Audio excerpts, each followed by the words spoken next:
This is a reading from the poem of the Man God by Maria Valtorta, Volume 4, Episode 492.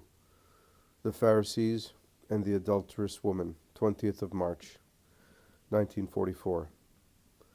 I see the inside of the enclosure of the temple, that is, one of the many courts surrounded by porches, and I see also Jesus, who, well enveloped in his mantle that covers his tunic, the latter is dark red and not white, and seems to be made of a heavy woolen cloth, is speaking to a crowd of people standing around him.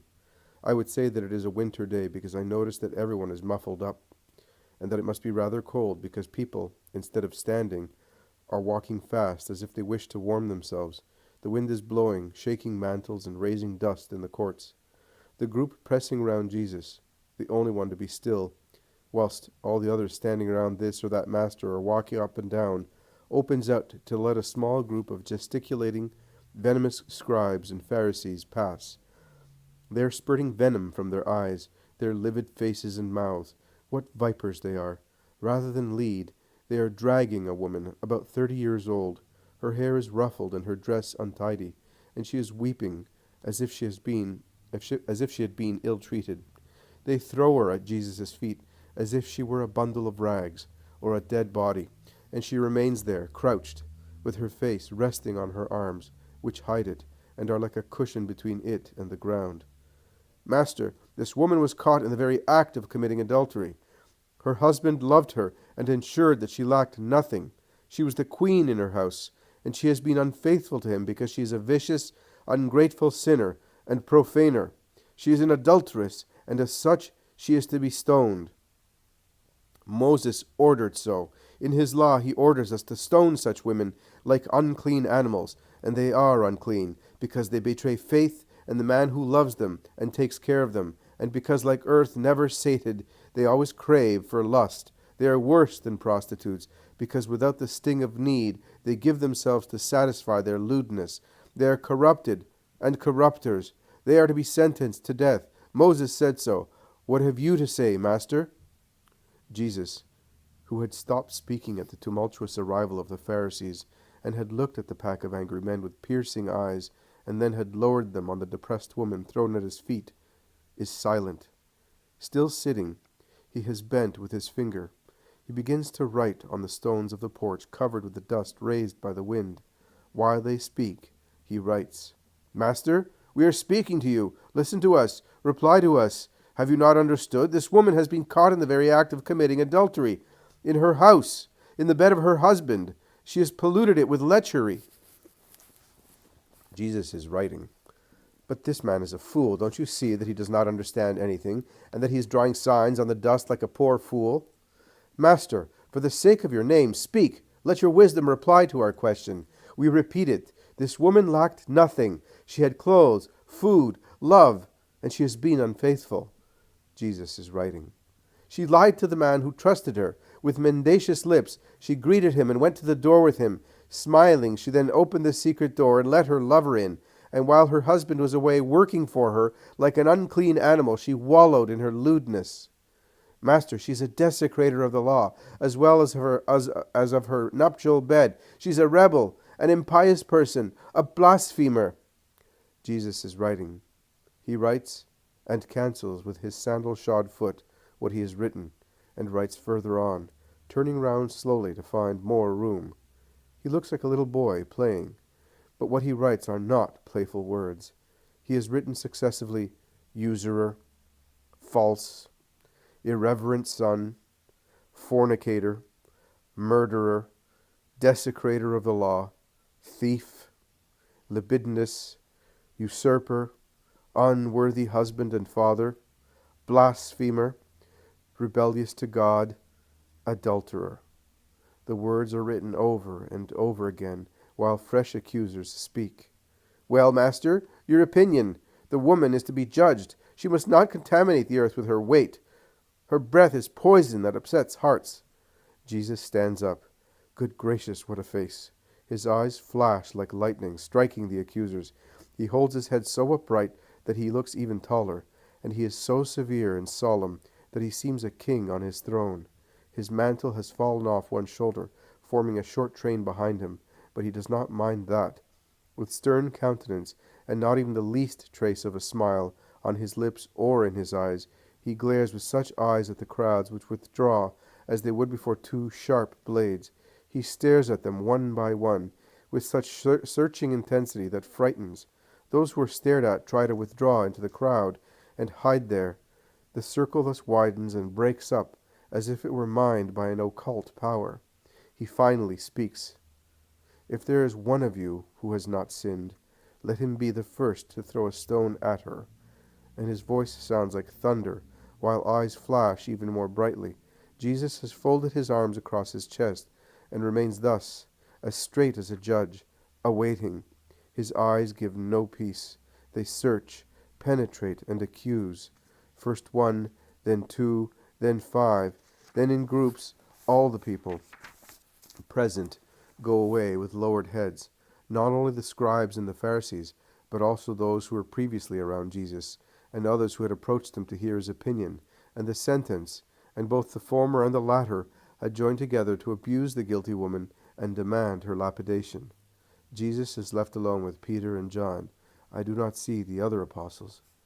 Jesus has resumed writing, while the flight of the accusers is taking place, and he now writes, Pharisees, vipers, sepulchres of rottenness, liars, traitors, enemies of God, revilers of his word.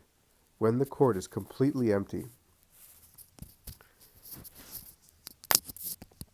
and there is a solemn silence in it, only the rustling of the wind and the murmur of a little fountain in a corner can be heard. Jesus raises his head and looks. His countenance is now placid. He is sad, but no longer angry. He casts a look at Peter, who has moved away a little, leaning against the column, and one at John, who, almost behind Jesus, looks at him with his loving eyes. Jesus smiles lightly. Jesus smiles slightly, looking at Peter, and more brightly when he looks at John. Two different smiles. He then looks at the woman, still prostrated and weeping at his feet. He gets up. He adjusts his mantle as if he were about to set off.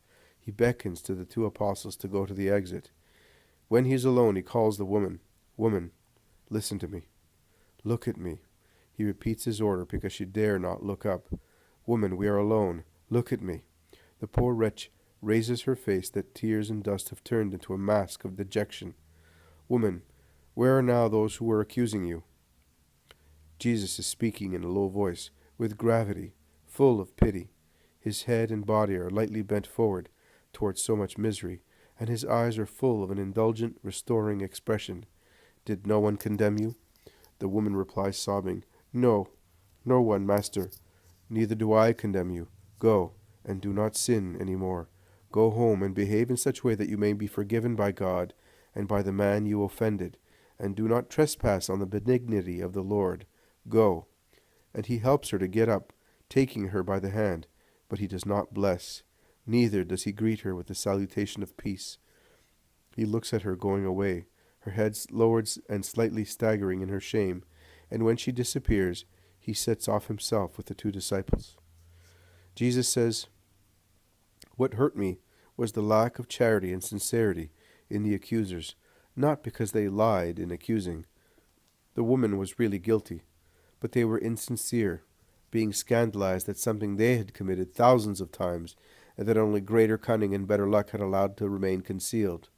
The woman, at her first sin, had not been so cunning and lucky, but none of the accusers, both male and female, because also women accused her in their hearts, even if they did not raise their voices, were free from sin. He is an adulterer who commits the act, and he who desires the act and craves for it with all his might. Both he who sins and he who wishes to sin are lustful.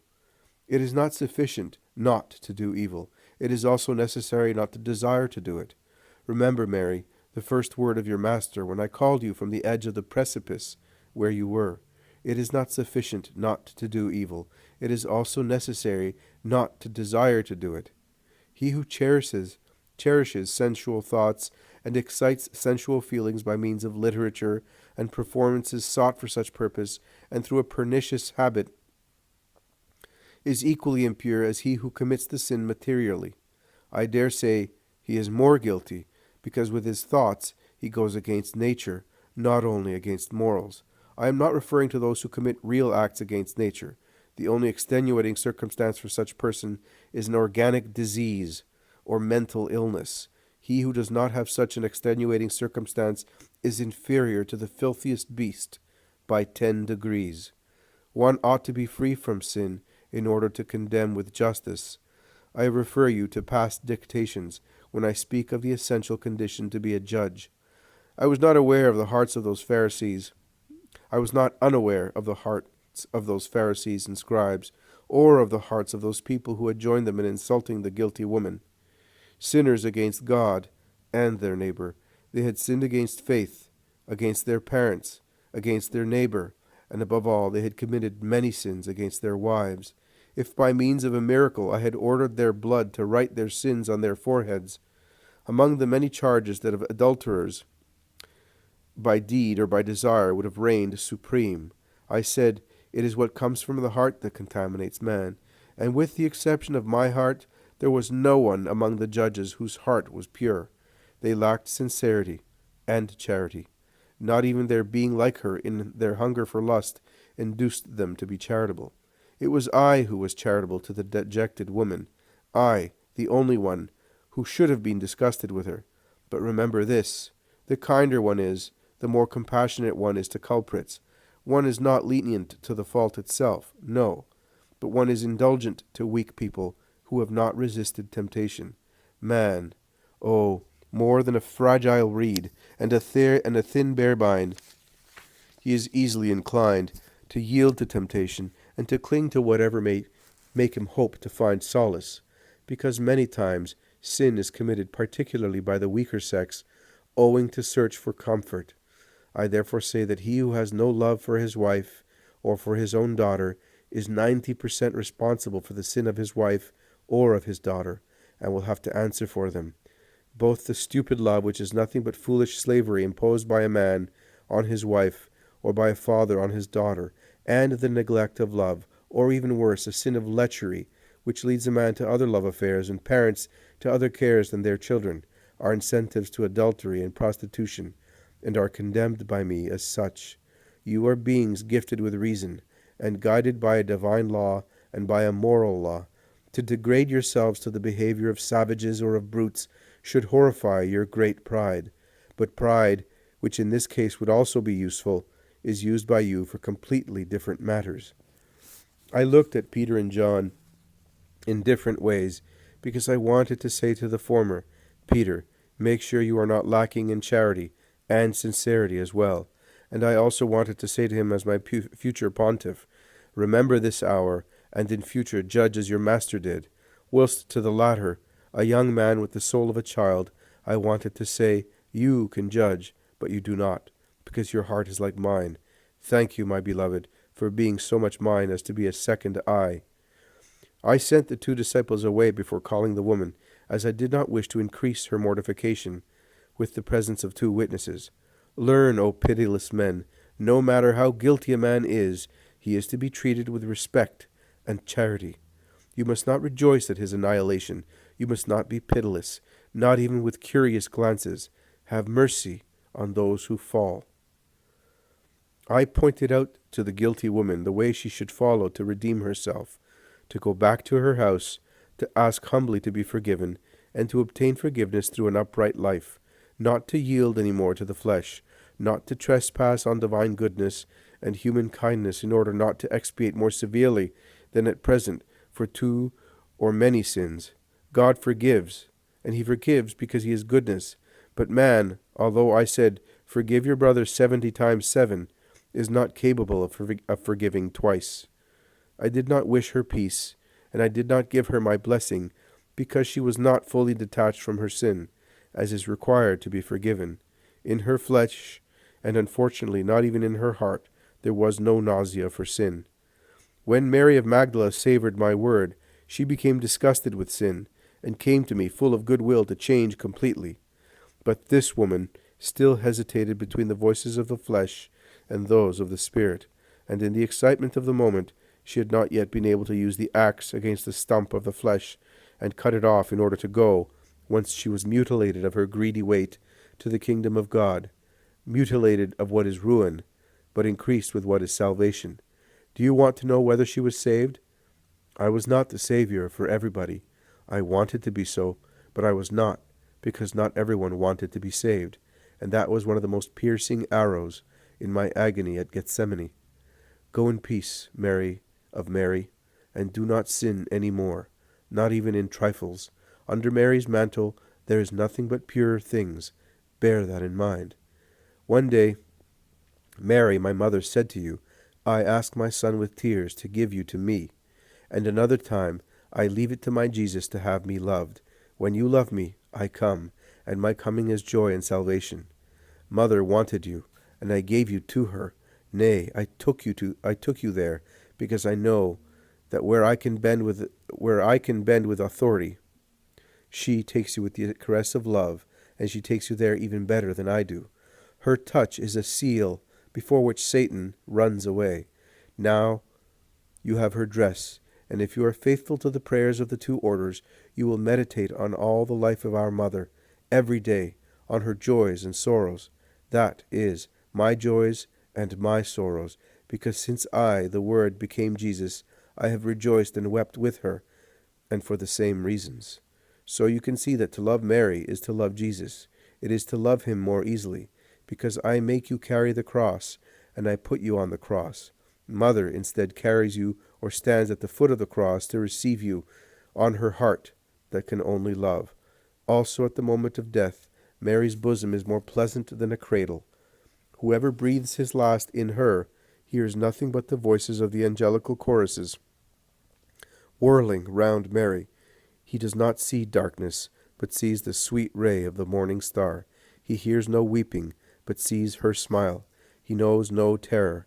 Of us who love her, who would dare tear from Mary's arm a creature of hers? Do not say thanks to me.